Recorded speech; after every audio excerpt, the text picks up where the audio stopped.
La Coop Alsace perd 2 millions d'euros par mois. En 4 ans, le groupe a accumulé plus de 120 millions d'euros de déficit. 500 emplois sur 4200 sont menacés.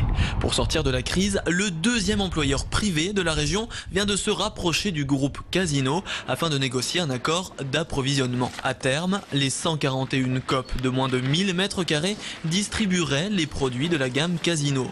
Cette stratégie permettra à la Coop d'accroître ses marges de 10% et de revenir à l'équilibre.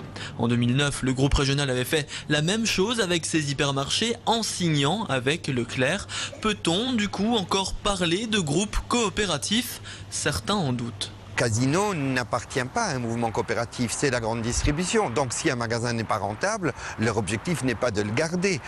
Dans le cas des Coop, si un magasin n'était pas rentable, il était en tout cas pris en charge par l'ensemble du groupe et par les magasins bénéficiaires. La Coop travaille avec de très nombreux producteurs locaux, disant que Rémi à Dossenheim distribue son jus de pomme par le biais de la coopérative. Même si cela ne représente que 2% de sa production, ce lien lui est cher.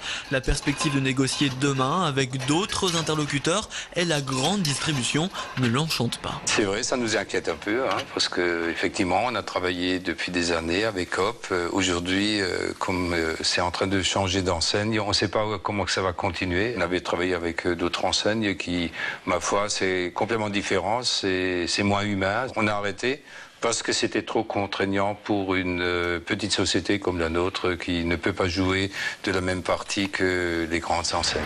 Depuis des décennies, les copés dans les villages étaient des sortes de centres névralgiques au même titre que le PMU, les restaurants ou même l'église. Entre-temps sont arrivés les hypermarchés qui, à coup de promotion, ont rendu ces échoppes de proximité moins attractives. Aujourd'hui, les Coop dépannent les ménagères les soirs d'été et font surtout le bonheur d'une clientèle bien spécifique, le troisième âge. À Muttersols, 2000 habitants, près de Célestat, le maire se bat pour conserver son magasin et sa valeur sociale. On a des personnes qui sont à mobilité réduite, je pense notamment aux personnes âgées qui ne conduisent plus et donc qui n'ont pas le choix, donc pour qui la Coop est vraiment l'endroit d'approvisionnement premier. Donc une commune comme la nôtre, et je pense que l'ensemble des communes peuvent difficilement se passer d'un commerce de proximité, au-delà du fait aussi que c'est un lieu de rencontre, c'est un lieu de vivre ensemble.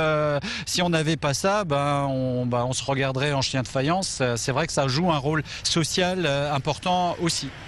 Le groupe Casino ne sauvera pas la Coop tout seul. La direction alsacienne compte baisser les prix de ses produits, élargir les horaires et surtout réorganiser la cartographie de ses magasins. Notre volonté est de trouver un point d'équilibre entre le national et la région, l'économique et le social, et en tout cas de coller à ce que souhaitent les consommateurs. J'ajoute que j'ai fait réviser la liste des magasins qu'il était nécessaire de fermer.